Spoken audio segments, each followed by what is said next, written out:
Հարգելի այնակիցներ, ադրբեջանա-թուրքական դաշինքի կողմից պարտադրված ծանրագույն պատերազմի հետևանքով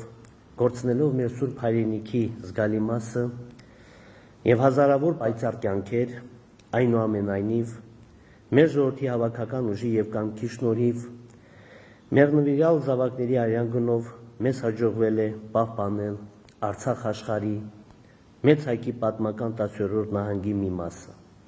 որտեղ շարունակելու է ապրել, արարել ու պայքարել արցախահայությունը հանուն իր իրավունքների ու ազատությունների, հանուն ազգային արժանապատվության ու հարատևման։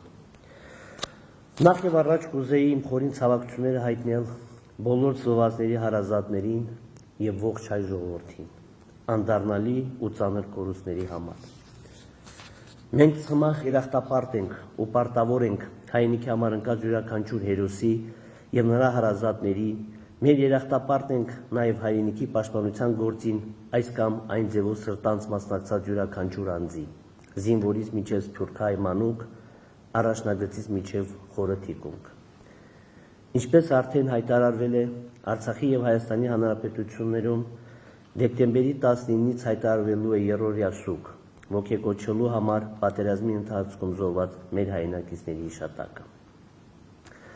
Պետք է արձանագրել, որ չնայած առկա ծանր մարտահրավերներին, Արցախի Հանրապետության անկախությունն ու սահմանադրությունը գործում են նույնությամբ,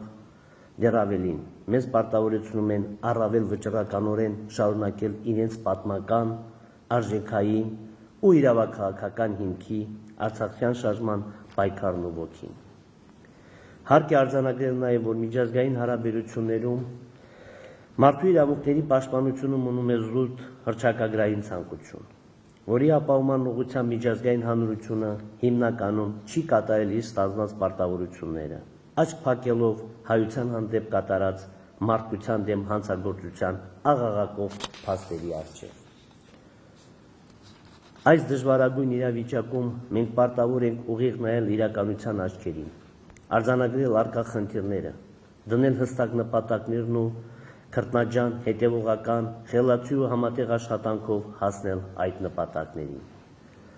Թե ինչ ունենք եւ ինչ պետք է անենք, հակիրճ ներկայացնեմ ըստ ոլորտների։ Անվտանգություն։ Անշուշտ մեր քաղաքացիների անվտանգության ապահովումը պետության գլխավոր առաջնահերթությունն է, քանի որ առանց անվտանգ միջավայրի հնարավոր չէ մնացած ոլորտներում հաջողություններ ու զարգացումներ արձանագրել։ Այդ համատեքստում լիովին հասկանալի է, որ նաև հետպատերազմյան ժամանակաշրջանում քաղաքացիներին ու իշխանություններին ամենաշատ հուզող հարցերը վերաբերում են անվտանգությանն ու առնչվող անորոշություններին։ Մի կողմից ունենք պատերազմի հետևանքով շուրջ 2.5 անգամ երկարած շփման գիծ ադրբեջանական կողմի հետ,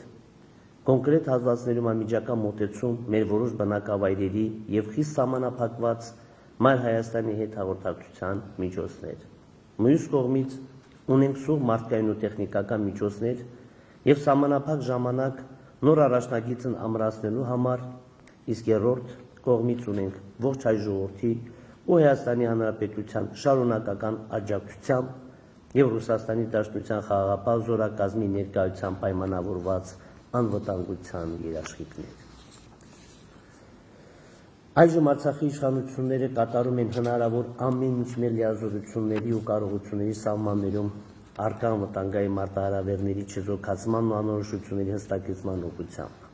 որոնց մի մասը կախված է նաև ամենաբարձր մակարդակի միջազգային բանակցությունների արդյունքներից։ Այնուամենայնիվ, անկախ առկա օբյեկտիվ դժվարություններից մեկ բան ակնհայտ է մեզ համար, այն է, պաշտպանության բանակը ողջ հայության աջակցությամբ շարունակելու է իր գործառույթներն ու ջանքերը Արցախի բնակության ֆիզիկական անվտանգության ապահովման ուղղությամբ, որոնք լրացում են Ռուսաստանի Դաշնության խաղաղապահ զորակազմի երաշխիքներով։ Այնուհանդերձ, ադրբեջանական կողմը շարունակում է իր մշտական սադրիչ վարքագիծը, որի ցնցուն օրինակներից են վերջին օրերին նրանց գործողությունները Խծաբերդի ու Բերդաձորի հատվածներում։ Պաշտպանության բանակի զինծառայողների եւ ռուս խաղաղապահների կողմից կանխվել են ադրբեջանական զինծառայողների տարբեր սանդրանքներ իսկ 3 երեկոյան նրանց դուրս է մղել Շուշիի հին Շենգյուղի մեծակայքից։ Այս օրերին Բերդաձորի ուղղությունը ոչ միայն չի տուժել, իսկ հակառակորդին թույլ չի տվել մուտք գործել որևէ բնակավայր։ Ցավոք Խծաբերդի ուղղությամբ մեր մի քանի տասնյակ զինծառայողներ գերի են ընկել ադրբեջանական կողմին եւ այժմ պաշտպանության նախարարությունը պարզում է բոլոր հանգամանքները։ Ես անձամբ հետևողական եմ լինելու, որ այս միջադեպի մեղավորները ենթարկվեն իրավապահ պատասխանատվության։ Նրանց արագ ու անվտանգ վերադարձը հայրենիք պետք է լինի բոլորիս առաջկա ջանքերի կիզակետում եւ արդեն իսկ քայլեր ձեռնարկում են այդ ուղղությամբ։ Հաշվի առնելով Ռուսաստանի Դաշնության ստանձնած խաղաղապահ մանդատն Արցախում, ակնհայտ է, որ նոյեմբերի 9-ի եռակողմ հայտարարության դրույթների ու ձևավորված շփման գծի խախտումները հստակ անհարգալից վերաբերմունք է Ռուսաստանի եւ միջնորդական ջանքերի եւ խաղաղապահ մանդատի նկատմամբ։ Ուստի Հայաստանի Հանրապետության ռազմաքաղաքական ղեկավարության հետ միասին աշխատում ենք ռուսական կողմի հետ, որպեսզի համատեղ կանխենք ադրբեջանական սանդրակները, իսկ պաշտպանության բանակը իհարկե զուգահեռաբար կատարում է իր պարտականությունները եղած հնարավորությունների սահմաններում։ Արտաքին քաղաքականություն։ Արցախի հանրապետության արտաքին քաղաքական ուղղություններն ու առաջնահերթություններն ընդհանուր առմամբ չեն փոխվել, սակայն կրել են փոփոխություններ իրենց ուժգնության առումով։ Մասնավորապես հարկ է առանձնացնել հետևյալ հիմնական ուղղություններն ու նպատակները։ Արտաքին քաղաքականության գլխավոր ուղղությունը Արցախի ժողովրդի անվտանգության ապահովումն է նաև քաղաքական գործիքակազմով։ Պետք է Արցախի ու Հայաստանի Հանրապետության արտաքին քաղաքական ամբողջ ներուժը խելացի ու հետևողական կերպով սպասարկի այդ առաջնահերթ նպատակի իրագործմանը, ապահովելով կայուն, տևական ու արժանապատիվ անվտանգ միջավայր սեփական հայրենիքում ապրելու համար։ Երկրորդ ուղղությունը Արցախի միջազգային կարգավիճակին առնչվող հարցերի հստակեցումն է, որը ենթադրում է Արցախի հանրապետության անկախության միջազգային ճանաչում, հիմնված մեր ժողովրդի ինքնորոշման իրավունքի իրացման փաստի անվերապահ ճանաչման վրա։ Եթե նախապատերազմյան ժամանակահատվածում հակամարտության կարգավորման հիմքում դրված էին 3 հիմնական սկզբունքներ՝ ուժի եւ ուժի սպառնալիքի կիրառման բացառում, ժողովրդների ինքնորոշման իրավունք եւ տարածքային ամբողջականություն, ապա այս պատերազմը պարզապես վերացրել է դրանցից երկուսը՝ ուժի սպառնալիքի բացառման ու տարածքային ամբողջականության սկզբունքների իմաստը։ Մասնավորապես աշխարհի համար քննարկումից դուրս է այն ճշմարտությունը, որ Ադրբեջանն է դիմել ուժի կիրառման, որի ընթացքում համակարգված ու դիտավորյալ կերպով կատարվել է մարդկության դեմ ուղղված եւ բազմաթիվ պատերազմական հանցագործություններ Թուրքիայի ու վարձկանների ակտիվ մասնակցությամբ։ Ընդ որում, այժմ ոչ մի տեսանելի հիմք չկա պնդելու, որ միջազգային հանրությունը ցանկություն ունի պատժելու Ադրբեջանին ուժի ապօրինի կիրառման եւ մարդկության դեմ հանցագործության համար։ Բացի դրանից, ուժի կիրառման եւ քաղաքական պայմանավորվածության հետևանքով ոչ միայն Ադրբեջանը չունի միջազգային ընկալմամբ տարածքային ամբողջականության խնդիր, այլև այդ երկիրը վերջին պատերազմում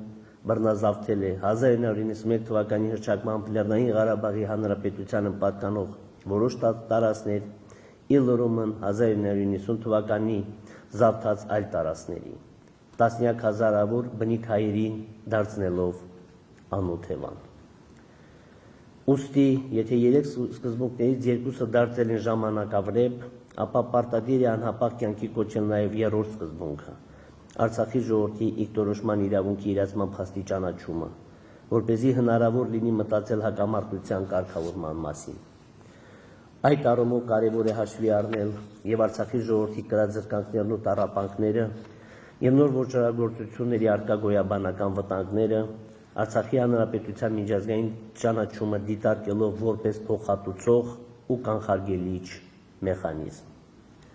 Բոլորի համար հասկանալի է, որ միջազգայինորեն ճանաչված կարգավիճակը նշանակալի գործնական երաշխիքներ է տալու մեր ժողովրդի անվտանգության ու իրավունքների պաշտպանության ապահովման համար։ Երրորդ ուղղությունը Արցախի հանրապետության տարածքային ամբողջականության վերականգնումն է, որը ունի եւ անվտանգային եւ հումանիտար նշանակություն մեր ժողովրդի համար։ Չորրորդ ուղղությունը մարդասիրական հարցերի կարգավորումն է, որը ներառում է թե գերիների ու անհետ կորածներին առնչվող խնդիրների լուծում, թե տեղահանված անձանց իրենց բնակավայրերի վերադարձի ապահովում, թե հոգևոր մշակութային ժառանգության պատշաճ պաշտպանություն։ Այդ համատեքստում շատ կարևոր է միջազգային մարդասիրական շարունակական աջակցության ապահովումը, որի առաջամարտիկն է դարձել օտարերկրյա պետություններից Ռուսաստանի Դաշնությունը, Արցախին ցուցաբերվող ուղիղ ու մեծածավալ աջակցությամբ։ Հույս ունեմ, որ այլ պետություններ ու միջազգային խոշոր կազմակերպություններ օրինակ կվերցնեն Ռուսաստանից, վերջապես կոտրելով Արցախի միջազգային արհեստական մեկուսացման սառույցը։ Անշուշտ Հայաստանի Հանրապետության անվերապահ, մշտական ու անգնահատելի աջակցությունը Արցախին որևէ կերպ չի կարելի դիտարկել այդ տեսանկյունից, եւ խոսքը բացառապես միջազգային աջակցության մասին է։ Հինգերորդ ուղղությունը սոցիալ-տնտեսական զարգացմանը եւ օտարերկրյա ներդրումների ներգրավման միտված արտաքին քաղաքականությունն է, ինչի շնորհիվ պետք է ձգտենք միջազգային մեկուսացումը վերացնել նաեւ տնտեսական առումով։ Հումանիտար եւ սոցիալական ոլորտ։ Արցախը վիրավոր է ոչ միայն մարդկային ու տարածքային կորուստների, այլ նաեւ ծագած բազմաթիվ եւ սուր մարդասիրական հիմնախնդիրների պատճառով, անհետ կորածներից ու գերիներից մինչև կացարաններ ու ավերված շինություններ, սոցիալական ապահովությունից մինչև հոգեբանական տրավմաներ։ Ուստի լուրումը նախապատերազմյան ժամանակահատվածում առկա մարտահրավերների ու կարիքների այժմ ձևավորվել են հսկայական ծավալի նոր կարիքներ, ինչը ենթադրում է պետական իշխանության ավելի արդյունավետ ու պատասխանատու աշխատանքի անհրաժեշտություն։ Մենք պետք է առաջին հերթին կարճ ժամանակահատվածում լուծենք մեր անօթևան քաղաքացիների կացարանների ու նվազագույն սոցիալական պայմանների ապահովման խնդիրները։ Դրան զուգահեռ ու հատկապես դրանցից հետո խնդիր ենք ունենալու բարենպաստ պայմաններ երաշխավորելու մեր բոլոր քաղաքացիների կյանքի որակի բարձրացման ու հանրապետության սոցիալ-տնտեսական զարգացման համար։ Այդ տեսանկյունից նախատեսում ենք մեկնարկել մի շարք ծրագրեր, մասնավորապես Հայաստանի Հանրապետության հետ համատեղ կատարել առավելագույնը բոլոր գերիներին տուն վերադարձնելու ուղղությամբ, ինչպես նաև ակտիվորեն շարունակվել զոհվածների մարմինների ու անհետ կորածների որոնողական աշխատանքները։ Կարճ ժամկետում կարգավորել անօթևան քաղաքացիների ժամանակավոր կացարանների խնդիրը, թե տարբեր շինություններում կենտրոնացված տեղավորման, թե բնակվարձի պատշաճ փոխհատուցման, թե արագ բնակարանաշինության եւ հնարավոր այլ ծրագրերի միջոցով։ 3 տարում բոլոր անօթևաներին ապահովել բնակարանային պայմաններով, մշտական բնակարանային պայմաններով։ Առաջիկա 3 տարում քաղաքացիների փոխարեն վճարել իրենց հիփոթեկային վարկերի եւ հաշվագրված տոկոսների գումարները։ Զգալի աջակցություն ցուցաբերել ֆիզիկական ու իրավաբանական անձանց վարկերի սպասարկման մասով։ Այստեղ մենք արդեն սկսել ենք բանակցություններ բանկային համակարգի եւ աջակցությունը լինելու է շոշափելի։ Էականորեն մեծացնել շինանյութերի հատկացման ծրագիրը գյուղերի բնակֆոնդի պայմանների բարելավման նպատակով, ոչ բնակության նկատի ունենք։ Մեկնարկել է նաև անօթևան քաղաքացիների բնակվարձի փոխհատուցման ծրագիրը։ Հայաստանի Հանրապետության հետ համատեղ մեկնարկել եւ շարունակվում է ոչ զինապարտ արցախցիներին ցուցաբերվող միանվագ ֆինանսական աջակցության ծրագիրը։ Հայաստանի Հանրապետության հետ համատեղ արդեն գործում է նաև անօթևան մնացած քաղաքացիներին 300,000 կամ 250,000 դրամ աջակցություն ցուցաբերման ծրագիրը կախված բնակության վայրից։ Առնվազն 6 ամիս շարունակ գործազուրկ քաղաքացիներին Արցախի բոլոր քաղաքացիների նկատի ունենք հատկացնել ամսական 68,000 դրամ սոցիալական աջակցություն։ Առնվազն 1 տարի շարունակ սուբսիդավորել գազի, էլեկտրաէներգիայի, կապի ֆիքսված ծավալների սպառումը եւ այլ կոմունալ ծախսերը, ճկուն հարաբերակցությամբ ըստ պարողների նախընտրության ու կարիքներին։ Այստեղ կա կառավարության որոշում եւ այդ որոշման մեջ նախատեսված սահմանաչափերը պետք է վերանայել իհարկե բարձրացնելով չափերը։ Հայտարարել հարկային համաներում եւ սահմանել հարկային լայն արտոնություններ։ Գույքագրել պատերազմի հետևանքով արձանագրված նյութական վնասները հետագայում քննարկելու համար փոխհատուցումներ տրամադրելու հնարավորությունները։ 3 տարում ասֆալտապատել բոլոր գյուղերը տանող ճանապարհները։ Իհարկե նշվածները պետական ծրագրերի միայն մի մասն են եւ արկա ճգնաժամից դուրս գալու միտված կարճաժամկետ ծրագրերից հետո մշակելու եւ իրագործելու ենք ավելի երկարաժամկետ զարգացման ծրագրեր։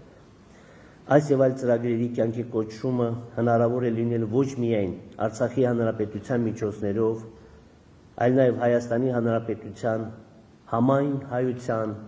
Հայաստան համահայկական հիմնադրամի, տարբեր բարեգործական կազմակերպությունների եւ նաեւ Ռուսաստանի Դաշնության գործուն աջակցության շնորհիվ։ Հուսամ միջազգային տարբեր կազմակերպություններ ու այլ օտարերկրյա կառավարություններ եւս կհետևեն Ռուսաստանի օրինակին եւ Արցախին կցուցաբերեն շարունակական եւ ուղղակի մարդասիրական աջակցություն։ Ներքին քաղաքականություն։ Ծանր կորուստներով պատերազմն ինքնին պետական ու քաղաքական համակարգերի համար ճգնաժամի մեծ աղբյուր է։ Մյուս կողմից պատերազմական ու հետպատերազմյան ժամանակահատվածում ցանկացած պետությանը անհրաժեշտ է ներքին կայունություն ու միասնական աշխատանք։ Այլապես ճգնաժամերը կարող են երկար տևել ու ամենացավոտը խորանալ։ Ինձ համար բնականաբար ընկալելի են Արցախի եւ Հայաստանի հանրապետությունների իշխանություններից պատերազմի արդյունքների ու արկա իրավիճակի վերաբերյալ պարզաբանումներ պահանջելու միտված գործողությունները, քանի որ յուրաքանչյուր իշխանություն պետք է պատասխանատու լինի իր լիազորությունների կատարման ու չկատարման համար եւ ամենակարևորը հաշվետու սեփական ժողովրդի առջև։ Այո, Արցախի սահմանադրությամբ ինձ վերապահված լիազորությունների շրջանակներում պատասխանատվություն եմ կրում այս իրավիճակի համար։ Սակայն որևէ մեկին պատասխանատվության ենթարկելիս հարկ է տարանջատել թացը չորից, օբյեկտիվ պատճառները սուբյեկտիվ մեղքերից, ցանկությունները հնարավորություններից։ Օրինակ, եթե սահմանադրությամբ հանրապետության նախագահը Արցախի հանրապետության ինքնիշխանության, անկախության, տարածքային ամբողջականության ու անվտանգության երաշխավորն է, արդյոք ունեցել է ներքին ու արտաքին բավարար հնարավորություններ ու լծակներ այս լայնածավալ պատերազմում լիովին երաշխավորել նշած 4 արժեքները եւ արդյոք իզնից կախված առավելագույնը չեմ կատարել այդ ուղղությամբ։ Կամ եթե սահմանադրությամբ հանրապետության նախագահը զինված ուժերի գերագույն գլխավոր հրամանատարն է, ապա ում համար գաղտնի է, թե իրականում պաշտպանության բանակը ինչպես ու որտեղից է կառավարվում եւ թե որքանով է Արցախի հանրապետության նախագահն ընդգրկված այդ գործողություններում։ Եվ դա արդեն շատ երկար ժամանակ։ Սահմանադրական լիազորությունների ու իրական կյանքում գործառույթյան խիստ սահմանափակումների միջև մեծ տարբերության պայմաններում ես իմ կարծիքով կատարել եմ հնարավոր ամեն ինչը նպաստ բերելու հայրենիքի պաշտպանության կարևորագույն գործին,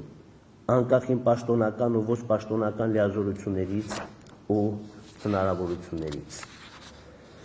Այս 44 օրյա պատերազմում կան 3 հիմնական հարցեր ու դրանցից բխող քննադատություններ։ Առաջինը այն է, թե արդյոք ճիշտ էր պատերազմը կանգնեցնել նոյեմբերի 9-ին այդ պայմաններով եւ այդ հարցին անկեղծորեն պատասխանել եմ քանից, որ այդ պահին այլընտրանքն ավելի մեծ մարդկային ու տարածքային կորուստներ էր ընդհուպ լիիրավ հայրենազրկում։ Երկրորդ հարցն այն է, թե արդյոք հնարավոր չէր ավելի շուտ դադարեցնել պատերազմը հարաբերականորեն ավելի լավ պայմաններով ու ավելի քիչ կորուստներով։ Իսկ երրորդը, թե արդյոք հնարավոր չէր նախօրոք այնպես անել, որ հայկական զինված ուժերը ավելի լավ պատրաստված լինեին պատերազմին։ Վերջի երկու հարցերի պատասխաններն էլ են դրական, սակայն մանրամասնորեն կանդրադառնամ մեկ այլ առիթով, ոչ շատ ուշ։ Այնուամենայնիվ, անկախ առկա իրավիճակի համար իմ իրական ու օբյեկտիվ պատասխանատվության չափից պատերազմից հետո ես պատրաստ էի վայր դնել հանրապետության նախագահի իմ լիազորությունները, սակայն մի քանի հիմնական պատճառով չգնացի այդ քայլին։ Նախ, արդյոք հետպատերազմյան հումանիտար աղետի առերեսված ու բազմաթիվ զրկանքների մեջ խրված Արցախը արագ համախմբվելու եւ ժողովրդի արկա կարիքներով զբաղվելու փոխարեն պետք է անցնել քաղաքական լարվածության ու կառավարման անկայունության մի երկարատև փուլ։ Կարծում եմ պատասխանը պարզ է, առնվազն անմեղսունակ պետք է լինել ժողովրդի դարդերը թողնելու ու ներքաղաքական պայքարի կրկեսը մտնելու համար։ Երկրորդ, արդյոք արտաքին ու անվտանգային լրջագույն մարտահրավերների պայմաններում որևէ մեկը համոզված է, որ պատշաճ կամ նույնիսկ նվազագույն չափով երաշխավորված միջավայր ունենք արտահերթ նախագահական ու խորհրդարանական ընտրություններ կազմակերպելու եւ կայացնելու համար։ Երրորդ, պետք չէ մոռանալ նաեւ սահմանադրական կարգավորումների մասին, որոնք այնպես են կառուցված, որ այս փուլում նախագահական ու խորհրդարանական արտահերթ ընտրություններ կարող են առաջացնել սահմանադրական ճգնաժամ, խորացնելով ընդհանուր պետական ճգնաժամը։ Չորրորդ եւ վերջապես, ես պատասխանատվությունից խուսափող մարդ չեմ։ Հակառակ այս ծանր շրջանում ստանձնում եմ լրիվ պատասխանատվություն մեր հայրենիք ու ժողովրդին հետպատերազմյան ճգնաժամից հանելու հարցում։ Իսկ ինչ վերաբերում է պատերազմի ընթացքում իմ եւ այլ պաշտոնատար անձանց գործողություններին ու վարքին, ապա ողջունում եմ հասարակական տարբեր կազմակերպությունների կողմից իրավապահ մարմիններին ներկայացված հաղորդումը հնարավոր պետական դավաճանության ու այլ ենթադրյալ հանցագործությունների վերաբերյալ։ Ես պատրաստ եմ ամբողջությամբ աջակցել իրավապահ մարմինների արդյունավետ քննություն անցկացնելու այդ գործի մասով, պատրաստ եմ նաև անձամբ պարզաբանումներ ներկայացնել։ Իսկ ինչ վերաբերում է հետաքննության արդյունքներին ու դրանցից բխող գործողություններին, ապա ոչ միայն պատրաստ եմ կրել իմ բաժին պատասխանատվությունը, այլ նաև պարտավոր եմ իմ լիազորությունների շրջանակներում հնարավորինս կատարել կոնկրետ հարցերով մեղավորներին պատասխանատվության ենթարկելու եւ վերապահված խնդիրները լուծելու ուղղությամբ։ Այժմ գալով իմ որոշումներին ու ապագա անելիքներին կուզեի շեշտադրել հետեւյալ կետերը։ Սկսել եմ քաղաքական խորհրդակցություններ խորհրդարանական ու արտախորհրդարանական բոլոր հետաքրքրված ուժերի եւ հասարակական տարբեր խմբերի հետ, որպեսզի համատեղենք մեր ջանքերը այս ճգնաժամը հաղթահարելու հարցում։ Արդեն մի շարք ուժերի հետ ունենք կոնկրետ պայմանավորվածություններ ու ջանքերի մեկտեղում, այլոց հետ շարունակում ենք քննարկումները եւ տեսնում եմ հնարավորությունը բոլորի հետ փոխհամագործակցելու։ Հարկ է ընդգծել, որ համագործակցությունը պետք է լինի լայն ընկալմամբ, այլ ոչ թե սահմանափակվի քաղաքական պատասխանատվության ստանձնմամբ տարբեր պաշտոններում կոնկրետ անձանց նշանակման տեսքով։ Այսինքն յուրաքանչյուր կարողունակ ու սրտացավ ուժ ու անձ պետք է հնարավորություն ստանա իր ներուժը ծառայեցնելու մեր նույնական նպատակի կյանքի կոչմանը, իսկ այդ ճանապարհին ես միշտ բաց եմ լինելու բոլոր ուժերի ու անձանց հետ համագործակցելու հարցում։ Թեև սահմանադրությունը հանրապետության նախագահին օժտում է լայն լիազորություններով, սակայն նշված համագործակցության ու միասնականության տրամաբանությունից ելնելով պատրաստակամ եմ հայրենիքի ու ժողովրդի համար կենսական նշանակության որոշումները կայացնել ազգային ժողովի, անվտանգության խորհրդի եւ ավելի լայն հասարակական քաղաքական շրջանակների հետ համախորհուրդ։ Ընդհանրապես, հանրային քննարկումների անցկացումը պետք է դառնա մեր քաղաքական մշակույթի ու կառավարման համակարգի օրգանական մասը։ Որոշել եմ հրաժարվել Ազատ հայերենի կուսակցության նախագահի պաշտոնից եւ դուրս գալ կուսակցությունից, որպեսզի հանրապետության նախագահի պաշտոնում ես կարողանամ գործել եւ ընկալվել որպես պետության վերկուսակցական գլուխ, որպես մի գործիչ, որը պետք է ընդունի որպես հատկապես ճգնաժամային իրավիճակում համախմբող անձ։ Միևնույն ժամանակ գիտակցելով պատերազմի հետևանքով առաջացած հանրային ու քաղաքական որոշակի տրամադրությունները, հանրապետության նախագահի պաշտոնից իմ հրաժարականի անհրաժեշտության մասով կուզեի նշել, որ պատրաստ եմ հրաժարական տալ առաջին իսկ հնարավորության դեպքում, երբ հանրապետությունը ներքին ու արտաքին պայմանների ու սահմանադրական կարգավորումների առումով պատրաստ լինի պատշորեն ու արժանապատվորեն հաղթահարել նախագահական ու խորհրդարանական ընտրությունների ծանր դժվարությունները։ Առաջկա օրերին հաստատելու եմ կառավարության նոր կառուցվածքը, օպտիմալացնելով տարբեր գերատեսչություններ, որպեսզի հնարավոր լինի բարձրացնել դրանց աշխատանքի արդյունավետությունը եւ խնայել հանրային միջոցներ։ Հաստատելու եմ նաեւ կառավարության նոր կազմը, կատարելով նշանակալի կադրային փոփոխություններ, այդ թվում ուժային կառույցներում։ Ընդգծեմ, որ նոր կադրերի ընտրության հարցում հնարավորինս առաջնորդվելու եմ նրանց մարդկային ու մասնագիտական արժանինքների եւ հանրային հեղինակությամբ։ Արցախի հանրապետության պաշտպանության ու անվտանգության առնչվող նախագահի բոլոր հրամանագրերն ու կառավարության որոշումները ընդունելու եմ բացառապես անվտանգության խորհրդի դրական եզրակացությամբ, մնացած մարմինների կողմից ընդունվող վերաբերելի իրավական ակտերի մասով եզրակացություններ տալու համար կմշակեմ համապատասխան մեխանիզմներ։ Անվտանգության խորհրդի կազմը կընդլայնի, որում ընդգրկված կլինեն ոչ միայն կոնկրետ լիազոր պաշտոնատար անձիկ, այլ նաև հասարակական քաղաքական տարբեր շրջանակների ներկայացուցիչներ։ Պետական կառավարում։ Այժմ պետական կառավարման համակարգն ընդհանուր առմամբ ճգնաժամի մեջ է, որը բացասականորեն է անդրադառնում պատերազմի հետևանքների հաղթահարման աշխատանքների արդյունավետության վրա։ Ուստի նախատեսում եմ մի քանի օրվա մեջ կատարել բոլոր հիմնական կառուցվածքային ու կադրային փոփոխությունները եւ արագացնել ու բազմապատկել հրատապ հիմնախնդիրների լուծման ջանքերը։ Ժողովրդի հրատապ կարիքների գոնե նվազագույն բավարարումից հետո մենք պետք է ձեռնամուխ լինենք կառավարման բարեփոխումների, որոնց մի մասը նախատեսել էինք նախապատերազմյան ժամանակահատվածում, իսկ մնացածի կարիքը դրսևորվել է պատերազմական ու հետպատերազմյան պայմաններում։ Այդ երկարատև բարեփոխումների արդյունքում կբարելավեն հանրային ծառայողների մասնագիտական կարողությունները, կբարձրանա վարչարարության, քաղաքացիների սպասարկման, հանրային միջոցների ծախսման, պետական ծրագրերի իրականացման եւ մի շարք այլ գործընթացների ու ինստիտուտների արդյունավետությունը։ Պետական կառավարման բոլոր մարմիններին ու պաշտոնատար անձանց պահանջում եմ կատարել չափազանց պատասխանատու ու սրտացավ աշխատանք հետպատերազմյան ծանր մարտահրավերների հաղթահարման ուղղությամբ։ Մեզնից ոչ ոք բարոյական իրավունք չունի գլուխը հանգիստ բարձի դնել, եթե գիտի, որ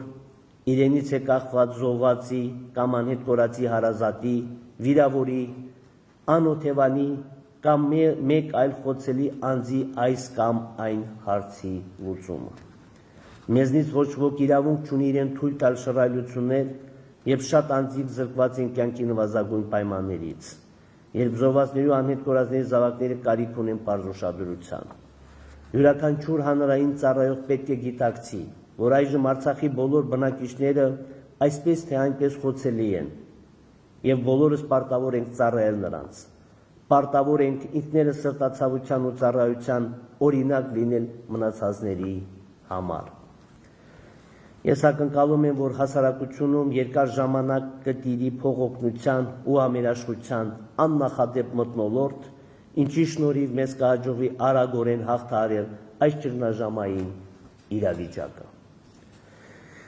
Իդեպ, նշվածի համատեքստում կուզեի անդրադառնալ նաև առաջնագծում ու թիկունքում սեփական պարտականությունների կատարումից խուսափած անձանց վերաբերյալ հանրային տրամադրություններին։ Այո, հանրության մեջ արկա է իրավացի, պարսավանք ու պահանջկոտություն նրանց հանդեպ եւ բարձրաստիճան պաշտոնատար անձիկ եւ հանրային ծառայության ցածր օղակի եւ մասնավոր հատվածի տարբեր աշխատակիցներ այդ հիմքով հեռացվել են աշխատանքից։ Պատերազմի ընթացքում ես հրապարակել եմ աշխատանքից ազատված որոշ բարձրաստիճան պաշտոնատար անձանց ցանկը։ Ավելին, առաջնագծի ու թիկունքի դասալիկները չպետք է հետագայում նույնպես որևէ հնարավորություն ստանան բարձրաստիճան պաշտոն զբաղեցնելու, քանի որ ժողովրդի համար ամենավճռական պահին իրենց պարտականությունների կատարումից խուսափած անձիկ պարզապես չեն կարող բարեխղճորեն ծառայել նույն ժողովրդին։